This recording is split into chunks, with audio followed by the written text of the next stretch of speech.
நீண்ட கால இடைவெளிக்கு பிறகு மதுரையில் திமுக தன்னுடைய பொதுக்குழுவை நடத்துறாங்க.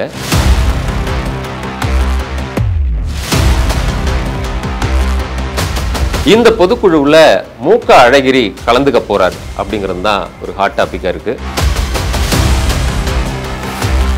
இப்போதைக்கு திமுகவில் அபிஷியலா மூக்க அழகிரி அவர்கள் கட்சியில அடிப்படை உறுப்பினர் கூட கிடையாது. இந்த நிலைமையில அவர் அந்த பொதுக்குழுவில் கலந்துப்பாரா? டிகிரி படிக்க வெயிட் பண்ண வேண்டாம். UG and PG courses 100% online at Dr. MGR Online is just a click away. JK Holidays மற்றும் காசி அயோத்தியா சேவா ஃபவுண்டேஷன் இணைந்து வழங்கும் திரு சுவாமி கண்ணன் பட்டாச்சாரியா அவர்களின் தலைமையில் காசி, அயோத்தியா, கயா யாத்திரை மற்றும் கைலாயம், ஆதி கைலாயம், சார்தாம் யாத்திரை மற்றும் பல ஆன்மீக யாத்திரைகளுக்கு உடனே புக் பண்ணுங்க. குமுதம் நேயர்களுக்கு வணக்கம். நான் உங்கள் இளையராஜா. நாம இன்னைக்கு எதை பத்தி பார்க்க போறோம் அப்படின்னா, கிட்டத்தட்ட ஒரு நீண்ட கால இடைவெளிக்கு பிறகு மதுரையில் திமுக தன்னுடைய பொதுக்குழுவை நடத்துறாங்க.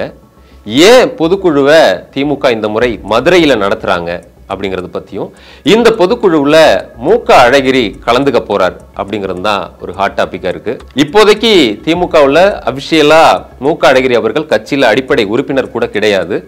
இந்த நிலைமையில அவர் அந்த பொதுக்குழுவில் கலந்துப்பாரா, இல்லை இனிமேல் அவர் கட்சியில சேர்ந்து பணியாற்றுவாரா அப்படிங்கிறதும் இந்த வீடியோவில் நாம விரிவா பார்க்கலாம். திமுகவுடைய பொதுக்குழு அப்படின்றது எல்லா கட்சிகளுக்கும் நடக்கிற மாதிரி தான் 3 ஆண்டுகளுக்கு ஒரு முறை இந்த பொதுக்குழுவை வந்து அவங்க நடத்திக்கிட்டு இருக்காங்க. இதுல பார்த்தோம் அப்படின்னா சென்னை அறிவாலயத்துல தான் அவங்க பெரும்பாலும் இந்த பொதுக்குழுவை வந்து அவங்க நடத்திட்டு இருந்தாங்க. இதுக்கு முன்னாடி பார்த்தோம் அப்படின்னா 1977 மதுரையில ஒரு முறை பொதுக்குழுவை நடத்தியிருக்காங்க. அதுலதான் பொதுச் செயலாளராக அன்பழகன் அவர்களையும் பொருளாளராக சாதிக் பாஷாவையும் தேர்ந்தெடுத்த விஷயத்தை வந்து பண்ணியிருக்காங்க. அதன் பிறகு 2011 கோயம்புத்தூர்ல ஒரு முறை வந்து பொதுக்குழுவை நடத்தியிருக்காங்க. முதல்வர் மு.க. ஸ்டாலின் அவருடைய தலைமையில முதன்முறையா சென்னையை விட்டு வெளியில மதுரையில முதன்முறையா மு.க. ஸ்டாலின் அவர்கள் தலைமையில் நடத்தக்கூடிய பொதுக்குழு அப்படின்னு இதை சொல்லலாம். ஏன் இந்த பொதுக்குழுவை சென்னை அறிவாலயத்தை விட்டுட்டு மதுரையில் நடத்தணும், அதுக்கு என்ன காரணம் அப்படின்னா, நம்ம கடந்த வீடியோவில் கூட சொல்லியிருந்தோம், விஜய் அவர்கள் கூட அதுக்கு ஒரு காரணம் அப்படின்னு சொல்லிட்டு. ஏன்னா நடிகர் விஜயனுடைய தாவேகா வந்து இந்த தேர்தலில் முதன்முறையாக போட்டியிட போறாங்க. அவங்க எவ்வளவு சதவீதம் வாக்குகள் பெற போறாங்க அப்படின்லாம் தெரியலனாலும் அது எல்லா கட்சிகளுக்கும் ஒரு பாதிப்பை ஏற்படுத்தும் அப்படின்ற மாதிரி இருக்கு. குறிப்பா விஜய் அவர்கள் எங்க நிற்க போறாரு, எந்த தொகுதி அப்படிங்கும்போது மதுரையில அவர் நிற்கலாம் அப்படின்னு சில வட்டாரங்கள் வந்து தகவல் தெரிவிக்கின்றன. அதனால அவர் மதுரை ஜனநாயகன் பட ஷூட்டிங் போன போது கூட மதுரையில ஒரு ரோட் ஷோ பண்ணியிருந்தாரு. அது மிகப்பெரிய மக்கள் திரளை வந்து அங்க வந்து பார்க்க முடிஞ்சது. அதனால மதுரையை மையமா வச்சு தென் மாவட்டங்கள்ல கட்சியை வலுப்படுத்தவும், தென் மாவட்டங்கள்ல இன்னும் தங்களுடைய வெற்றி விகிதத்தை அதிகரிக்கவும் திமுக பிளான் பண்ணியிருக்கதா சொல்றாங்க. இதுக்கு விஜய் மட்டுமா காரணம் அப்படின்னா இல்லை, இதுக்கு இன்னும் பல காரணங்கள் இருக்கு. ஏன்னா இந்த முறை வந்து திமுகவுக்கு வெற்றி வாய்ப்புகள் அதிகமாக இருக்கிறதா சொல்லப்பட்டால் கூட இன்னும் சில இடங்கள்ல வந்து வட மாவட்டங்கள்ல டெல்டாவில் இருக்கிற அளவுக்கு வலுவா தெற்கே இருக்கா அப்படின்னா இல்லை அந்த அளவுக்கு. அப்படிங்கிறதுனால கொஞ்சம் அதை வந்து சரி பண்ணலாம் அப்படின்றதுக்காக தான் இதை வந்து பண்றாங்க அப்படின்னு சொல்றாங்க. இன்னொன்னு சொல்ல போனா மதுரையில் தென் மாவட்டங்கள் இப்போ திமுகவுக்கு சாதகமாக தான் நிலைமை இருக்கு. குறிப்பா வந்து அரிட்டாப்பட்டி அந்த டங்ஸ்டன் சுரங்கம் அந்த இதுல வந்து திமுக ஸ்ட்ராங்கா அந்த மக்களுக்கு ஆதரவா இருக்கிறதுனால மதுரையில் திமுகவுக்கு ஒரு பேராதரவு இருக்கு. அதை இந்த பொதுக்குழு மூலமா பயன்படுத்திக்க முடியும் அப்படின்னு திமுக வந்து விரும்புது. அதனால நாளை நடைபெறக்கூடிய இந்த திமுகவுடைய பொதுக்குழுவுக்கு ஒரு பெரிய ஒரு விழாக்கோலமே மதுரை நகரம் வந்து போன்றிருக்குன்னு சொல்லலாம்.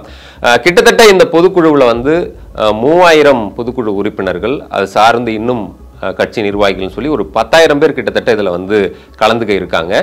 மேடையிலே வந்து பார்த்தோம்னா ஒரு 10 இருக்கைகள் போடப்படுற அளவுக்கு ஸ்டேஜ் வந்து ரெடி பண்ணியிருக்காங்க. இந்த பணிகளை எல்லாம் அமைச்சர் மூர்த்தி அவர்கள் தான் கவனிச்சுக்கிட்டு வர்றாரு. வழக்கமா திமுகவினுடைய மாநாடு இந்த விஷயங்கள்லாம் வந்து KN நேரு அவர்கள் தான் செயல்படுறாரு. இது மதுரையில் நடைபெறதுனால மூர்த்தி அவர்கள் இதை வந்து எடுத்து பண்ணிட்டு இருக்காங்க. இந்த விஷயத்துல வந்து பெரிய பரபரப்பா இப்ப இருக்கிறது என்ன அப்படின்னா, மூக்க அழகிரி மறுபடியும் திமுகவில் இணைய போறாரு.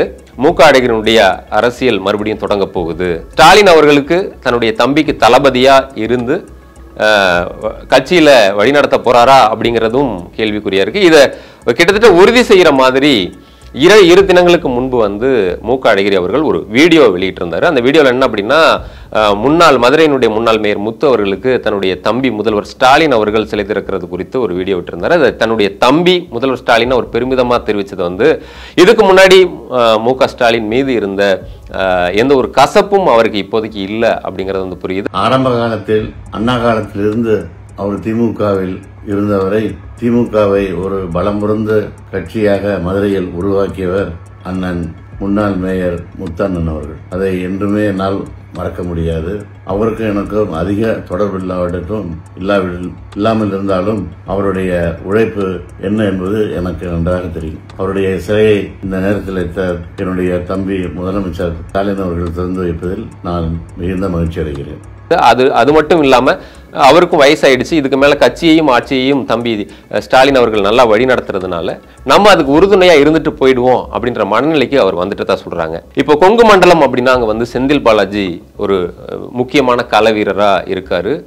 அந்த கிரவுண்ட்ல இறங்கி வேலை செய்யக்கூடியதுல செந்தில் பாலாஜி அவர்கள். அதே போல மதுரையில மூர்த்தி அவர்கள் இருந்தால் கூட இன்னும் தென் மண்டலத்தை இன்னும் வந்து வலுப்படுத்தணும் அப்படின்னா கடந்த கால வரலாற்றை திருப்பி பார்க்கும்போது மு.க. அழகிரி செய்த சம்பவங்கள் அப்படி கட்சி இக்கட்டான சூழ்நிலையில இருந்த போதெல்லாம் தென் மண்டலத்துல அழகிரி அவர்கள் பல சம்பவங்களை பண்ணி திமுகவை ஜெயிக்க வச்சதையும் நாம் இந்த நேரத்துல பார்க்கலாம். குறிப்பா சென்னையிலிருந்து அழகிரி அவர்கள் எப்போ மதுரைக்கு போறார் அப்படின்னா திமுகவினுடைய அபிஷியல் பத்திரிகையா இருக்கக்கூடிய முரசொலியினுடைய கிளை அலுவலகம் அங்க திறக்கப்படுது. அந்த முரசொலி அலுவலக நிர்வாகத்தை கவனிக்கிறதுக்காக தான் கலைஞர் கருணாநிதி அவர்கள் வந்து அழகிரிய மதுரைக்கு அனுப்புறாரு. அது முதல்ல அவர் மதுரையில தான் அங்கதான் வசிச்சுட்டு வர்றாரு.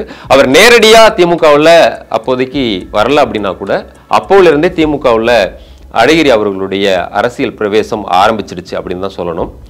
அபிஷியலா எப்போ அவர் வந்து வர்றாரு அப்படின்னா 1993 வைகோ அவர்கள் திமுக விட்டு வெளியேற்றப்படும் போது பல மாவட்ட செயலாளர்கள் கட்சியை விட்டு வெளியில போறாங்க. குறிப்பா தென் மண்டலத்துல மதுரையிலையும் அது நடக்குதுக்கு பல நிர்வாகிகள் வெளியில போறாங்க. அப்போ தென் மண்டலத்துல மதுரையில கட்சியை காப்பாற்றுவதற்கு அன்னைக்கு இயக்கத்தை திமுகவை கட்டி காக்குறதுக்கு ஒரு தளபதியா இருந்தவர் அப்படின்னா அழகிரி அவர்கள் அப்படின்னு சொல்லலாம். ஏன்னா 96ல அது வந்து வைகோ அவர்கள் பிரிஞ்சது வந்து கட்சிக்கு மிகப்பெரிய பின்னடைவை ஏற்படுத்தும், தோல்வியை வந்து திமுகவுக்கு ஏற்படுத்துன்ற நிலையில மிகப்பெரிய வெற்றியை பெற்று திமுக வந்து ஆட்சியை 96ல பிடிச்சதை பார்த்தோம். அதன் பிறகு 2001ல் அவர் மீண்டும் கட்சியை விட்டு நீக்கப்பட்டார். அதுக்கு காரணம் இசா பாண்டியன் அப்படின்றவரோட அவர் தொடர்புல இருந்ததுனால அதை காரணமா சொல்லி விலக்கியிருந்தாங்க. மறுபடியும் அது கொஞ்ச நாளைக்கு தான் அப்படி இருந்துச்சு நிலைமை. 2001ல் உள்ளாட்சி தேர்தலில் மு.க. அழகிரியுடைய தேவை ஏற்படுது. குறிப்பா வந்து மதுரையில வந்து மதுரை மாநகராட்சியை திமுக கைப்பற்றிட்டால் கூட துணை மேயரை அடையணும் அப்படின்னா அதுக்கு வந்து கவுன்சிலர்கள் ஓட்டு போட்டு தான் அப்போ வந்து துணை மேயரை தேர்ந்தெடுக்க முடியும். அப்படி இருக்கக்கூடிய சூழ்நிலையில அன்னைக்கு அதிமுக தான் அதிக கவுன்சிலரை வந்து வச்சிருந்தாங்க. அப்படி ஜெயலலிதா முதல்வராக இருக்கக்கூடிய காலகட்டம் எப்படி துணை மேயர் திமுக கிடைக்கும் அப்படின்னு எல்லாரும் யோசிச்சுக்கிட்டு இருந்த நிலைமையில அழகிரி அவருடைய காய் நகர்த்துகள் மூலமாக துணை மேயரையும் திமுகவே பெற்றுச்சுது. இது அழகிரி மீது கலைஞர் அவர்களுக்கு ஒரு நம்பிக்கை ஏற்படுத்துச்சு. மீண்டும் அவருக்கு கட்சிக்குள்ள ஒரு அங்கீகாரத்தை வந்து கொடுக்க ஆரம்பிச்சாங்க. மீண்டும் திமுகவில் அழகிரி அவர்கள் வலம் வர தொடங்கினது அந்த சம்பவத்திலிருந்து சொல்லலாம். அதுக்கு பிறகு 2006ல் திமுகவுக்கு மிகவும் வந்து தென் மண்டலத்தில் வந்து ரொம்பவே பலமாக அவர் இருந்திருக்கிறாரு. குறிப்பா சில கட்சி வளர்ச்சிக்கு அவர் இருந்தால் கூட சின்ன சின்ன உரசல்கள் மு.க. ஸ்டாலின் அவர்களுக்கும் அவருடைய 2 கோஷ்டி பூசல்களா இருந்தது வந்து பார்க்க முடிஞ்சது. குறிப்பா அந்த காலகட்டத்தில் 2007 சமயத்துல தினகரனும் ஏசி நீல்சனும் இணைந்து நடத்தின ஒரு சர்வே கலைஞருக்கு பிறகு யார் திமுகவுடைய அடுத்த தலைவர் அப்படிங்கும் போது 70% ஸ்டாலின் அப்படின்ற அந்த கருத்து கணிப்பை வெளியிட்ட பிறகு தினகரன் ஆபீஸ் வந்து மதுரையில் கொளுத்தப்பட்டுச்சு. அது 3 பேர் இறந்து போனாங்க. இதெல்லாம் மிகப்பெரிய பரபரப்பை ஏற்படுத்தினுச்சு.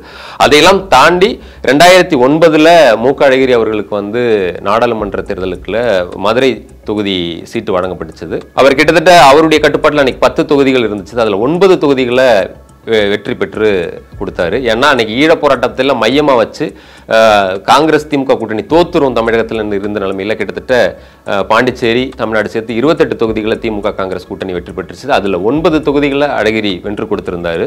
இதுவுமே அவர் மிகப்பெரிய ஒரு கிரெடிட்டா இருந்துச்சு. அதுக்கு பிறகு அவர் வந்து தென்மண்டல பொறுப்பாளரா அவர் வந்து கலைஞர் அவர்கள் அறிவிச்சாரு. இப்படி ஏறுமுகமாக இருந்த அழகிரினுடைய அரசியல் கிராப்ட்ல சில சரிவுகளும் வரதான் செஞ்சது. குறிப்பா இன்னைக்கு வரைக்குமே சொல்லிட்டு இருக்கிறாங்க இடைத்தேர்தல் அப்படின்னாலே வந்து அழகிரி அவர்களை வந்து குறிப்பிடாம இருக்க முடியாது. ஏன்னா 2006க்கு பிறகு அந்த ஆட்சியில் 2006 to 2011 வரைக்கும் இருந்த ஆட்சி காலத்தில் 10 தொகுதிகளுக்கு இடைத்தேர்தலில் ஒரு வெற்றி பெற்று கொடுத்துருக்காரு. குறிப்பாக திருமங்கலம் ஃபார்முலானே சொல்லுவாங்க. அதில் அவர் அந்த என்ன ஃபார்முலா அப்படின்னப்போ வார்டு வாரியாக அவர் வந்து பிரித்து அதில் பணம் கொடுக்கப்பட்டு வெற்றி பெற்றது அப்படின்னு சொன்னாலும் அவர் அந்த களத்தில் எப்படி வந்து வெற்றி பெறணும் அப்படிங்கிறத வந்து ஒரு ஃபார்முலா வந்து பண்ணியிருந்தார். அது திருமங்கலம் ஃபார்முலான்னு எதிர்கட்சிகளை விமர்சனம் பண்ணுற அளவுக்கு அவர் வந்து தொடர்ச்சியான வெற்றிகளை வந்து திமுகவுக்கு வந்து பெற்றுக் கொடுத்துட்டு இருந்தார். 2011 சட்டமன்ற தேர்தலையும் கிட்டத்தட்ட தென் மண்டலத்தில் 58 தொகுதிகள் இருந்துச்சு. அன்னைக்கு 45 தொகுதிகளை நான் வெற்றி பெற்று கொடுப்பேன் அப்படின்னு அவர் வந்து ஒரு பேட்டி கொடுத்தாரு. ஆனால் மிகப்பெரிய தோல்வியை வந்து திமுக அந்த எலெக்ஷனில் வந்து சந்திச்சாங்க. ஏன்னா விஜயகாந்த் தேமுதிகவும் அதிமுகவும் வச்சிருந்த கூட்டணி மிகப்பெரிய வெற்றியை பெற்றுருச்சு.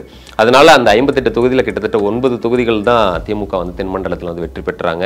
அதில் பல தொகுதிகள் வந்து ஐ பெரியசாமி இந்த மாதிரி இண்டிவிஜுவலாக அவங்களுக்கு இருக்கக்கூடிய பாப்புலாரிட்டியை வச்சு தான் அவங்க வந்து வெற்றி பெற்றாங்க. அதில் அடிகரிக்கான ரோல் ஒன்றும் இல்லை அப்படிங்கிறதும் சொல்லப்பட்டுச்சுது. இதன் பிறகு மீண்டும் வந்து மோதல் போக்கு உட்கட்சிக்குள்ளேயே அழகிரி அவர்களுக்கு இருந்துச்சு. குறிப்பாக தன்னுடைய தம்பி இன்னைக்கு முதல்வர் ஸ்டாலின் கூட அவருடைய மோதல் போக்கிலேயே இருந்தார். நான் கலைஞர் அவர்களுக்கு பிறகு வேற யாரையும் தலைவராலாம் ஏற்றுக்க மாட்டேன் இந்த மாதிரி பேச ஆரம்பித்தார். அதுக்கு பிறகு 2014 விஜயகாந்த் கடுமையாக எதிர்த்து பேசிட்டாரு. அதனால திமுக கூட்டணி வந்து தடைப்பட்டு போயிடுச்சுன்னு சொல்லி எல்லாம் அவரை கட்சியை விட்டுலாம் நீக்கினாங்க. 2016 விஜயகாந்த் கூட பழம் நழுவி பாலில் விழும் அப்படின்னு எதிர்பார்த்துக்கிட்டு இருந்த சூழ்நிலையில் விஜயகாந்தனுடைய கூட்டணி திமுக கிடைக்காம போச்சுது. அப்போது அழகிரியும் கட்சியிலிருந்து நீக்கப்பட்டிருந்தார். 2016 தோல்வியை திமுக தழுவுனுச்சுது. இருந்தாலும் அது ஒரு மோசமான தோல்வி கிடையாது அப்படின்ற அளவுக்கு தான் இருந்துச்சு. அதன் பிறகு தொடர்ச்சியாக மறுபடியும் ஸ்டாலினுக்கு எதிராக அவர் பேசக்கூடிய சூழல் தான் இருந்துகிட்டு இருந்துச்சு.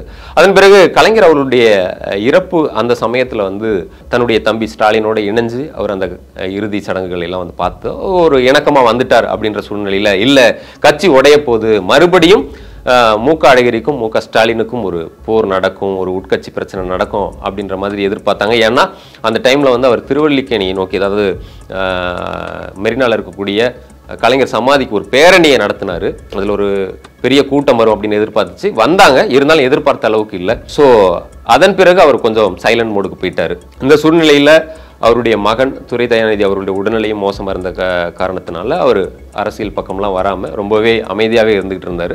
இதற்கு முன்னாடி 2 முறை முதல்வர் ஸ்டாலின் அவர்கள் அவரை சந்தித்தது, பிறகு உதயநிதி அவர்கள் அமைச்சரான பிறகு போய் பார்த்ததுன்னு ஒரு இணக்கமான சூழ்நிலை அவங்களுக்குள்ள வர ஆரம்பிச்சது. இந்த சூழ்நிலையில தான் ஸ்டாலின் அவர்களை தன்னுடைய தம்பி முதல்வர் ஸ்டாலின் அவர் குறிப்பிட்டு பேசினது. இன்னைக்கு வந்து முதல்வர் ஸ்டாலின் அவர்கள் மதுரைக்கு போகும்போது ஒரு பெரிய ரோட் ஷோ இருக்கு. அதுக்கு முன்னாடி அண்ணன் அழகிரி அவர்களை போய் அவருடைய இல்லத்தில் சந்திக்கிறது, அங்கே விருந்து சாப்பிட்றது, இதெல்லாம் இருக்கு. ஸோ இதையெல்லாம் வச்சு பார்க்கும்போது பல காலமாக அழகிரி மட்டும் இல்லாமல் அவருடைய ஆதரவாளர்களும் கட்சியிலிருந்து நீக்கப்பட்டிருக்காங்க. மன்னன், முபாரக், இசக்கி முத்து இவங்கெல்லாம். ஸோ அவங்களும் வந்து மன்னிப்பு கடிதம் கொடுத்து வெயிட் பண்ணிட்டு இருக்காங்க. அவங்களும் இணைக்கப்படலாம். நாளைக்கு முக்கியமான விஷயங்கள்லாம் வந்து இந்த பொதுக்குழு மூலமாக வரும் அப்படின்னு எதிர்பார்க்கப்படுது. குறிப்பாக வந்து துணை பொதுச் செயலாளர்களுடைய எண்ணிக்கையை வந்து அதிகரிக்க போகிறதா சொல்கிறாங்க. அதில் யார் கூடுதல் துணை பொதுச் செயலாளர் பதவியில் யார் அந்த பதவிக்கு வரப்போகிறாங்க அப்படின்றது இருக்குது. அதே போல் பொதுச் செயலாளராக இருக்கக்கூடிய துரைமுருகன் அவர்களுடைய பதவி மாற்றப்படுகிறதா அப்படிங்கிறதும் இருக்குது. ஸோ அதே போல் இது இப்போதைக்கு அவர் உறுப்பினராக இல்லைன்னா கூட நாளைக்கு கட்சியில் அழகிரி அவர்களுக்கு முக்கியமான பதவி அல்லது பொறுப்பு வழங்கப்படுமா அப்படின்ற கேள்வியும் இருக்கு. எது எப்படியோ அழகிரி அவர்களுக்கும் அழகிரி ஆதரவாளர்களுக்கும் நாளைக்கு ஒரு பெரிய இனிப்பான செய்தி இருக்கு அப்படிங்கிறது தான் அழகிரிகளுடைய ஆதரவாளர்களும் மதுரையில் இருக்கக்கூடியவங்களும் சொல்லக்கூடிய ஒரு செய்தியா நமக்கு கிடைக்கிற சோர்ஸ்ல தெரிய வருது.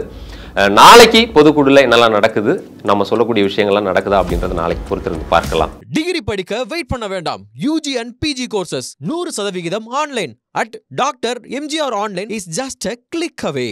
JK Holidays மற்றும் காசி அயோத்தியா சேவா ஃபவுண்டேஷன் இணைந்து வழங்கும் திரு சுவாமி கண்ணன் பட்டாச்சாரியா அவர்களின் தலைமையில் காசி, அயோத்தியா, கயா யாத்திரை மற்றும் கைலாயம், ஆதி கைலாயம், சார்தாம் யாத்திரை மற்றும் பல ஆன்மீக யாத்திரைகளுக்கு உடனே புக் பண்ணுங்க.